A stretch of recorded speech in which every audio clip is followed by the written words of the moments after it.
നമസ്കാരം. മെയ് 11 മാതൃദിനം.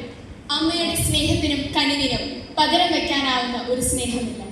ഒരു കുഞ്ഞ് ജനിച്ചയുടൻ ആദ്യം വിളിക്കുന്നതും പിന്നീട് അങ്ങോട്ട് ഏതൊരു കാര്യത്തിനും ആദ്യമായി ഉച്ചരിക്കുന്നതും അമ്മ എന്നാണ്. ഈ ഭൂമിയിൽ മാതൃത്വത്തിന് പകരം വെക്കാവുന്ന ഒരു സ്നേഹം ഇന്നോളം ഉണ്ടായിട്ടില്ല. അമ്മയിൽ നിന്നും പഠിച്ചത് എന്ന വിഷയം എൻ്റെ മുൻപിൽ വെക്കുമ്പോൾ ഏതൊരു മകനും മകളും ഇന്ന് താൻ ആയിരിക്കുന്ന ജീവിതാവസ്ഥ തൻ്റെ അമ്മയെ കണ്ടിട്ടാണ് എന്ന് പറയാനാണ് ഞാൻ ആഗ്രഹിക്കുന്നത്. എൻ്റെ അമ്മ 2 പെൺകുട്ടികൾക്ക് ജന്മം നൽകി തൻ്റെ ഭർത്താവിനെയും 2 മക്കളെയും ഒരുപോലെ സ്നേഹിച്ചു വളർത്തി. വെറും 44 വയസ്സായപ്പോൾ തൻ്റെ ജീവിതത്തിന് താങ്ങും തണലുമായി നിന്ന ഭർത്താവ് നഷ്ടപ്പെട്ടു. അവിടെ ഒരു നിമിഷം പോലും പകച്ചു നിൽക്കാതെ കഴുകൻ തന്റെ ചെറുകൻ കീഴിൽ മക്കളെ നോക്കുന്നത് പോലെ തന്റെ 2 മക്കൾക്കും വേണ്ടി കഠിനാധ്വാനം ചെയ്തു.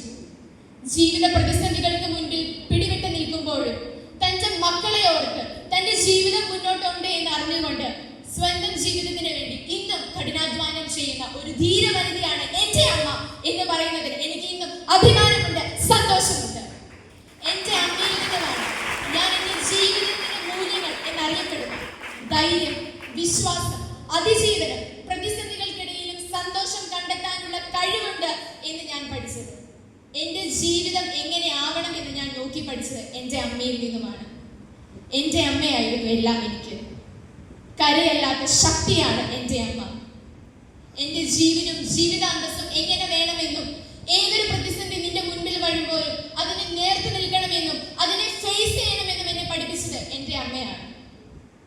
എല്ലാവർക്കും അമ്മേനെ ഒരുപാട് ഇഷ്ടമാണല്ലോ, എന്നാൽ എനിക്ക് കുറച്ചേറെ ഇഷ്ടമാണ് എൻ്റെ അമ്മ. കാരണം ഇത്തരം പ്രതിസന്ധികൾക്കിടയിലും ഞാൻ ഇന്ന് ഈ സ്റ്റേജിൽ ഈ മൈക്കിന് മുൻപിൽ നിങ്ങൾക്ക് മുൻപിൽ നിൽക്കുന്നത് എൻ്റെ അമ്മയെ കണ്ടിട്ടാണ്. എൻ്റെ അമ്മ എനിക്ക് നൽകുന്ന പ്രോത്സാഹനവും ആ പ്രതിസന്ധികൾക്കിടയിലും സന്തോഷം കണ്ടെത്താനുമുള്ള ആ കഴിവറിഞ്ഞിട്ടാണ്. ഈ മാതൃദിനത്തിൽ ഞങ്ങൾക്ക് സ്വർഗസാദൃശ്യമായ എൻ്റെ അമ്മയുടെ മുൻപിൽ ഏറ്റവും സന്തോഷത്തോടെ അഭിമാനത്തോടെ ഞാൻ കൈകൊട്ടുന്നു. എല്ലാവർക്കും അമ്മേനെ ഇഷ്ടമാണ്. നമ്മുടെ പ്രവൃത്തികൾ മൂലം ഒരിക്കലും നമ്മൾ നമ്മുടെ അമ്മേനെ വേദനിപ്പിക്കാൻ പാടില്ല.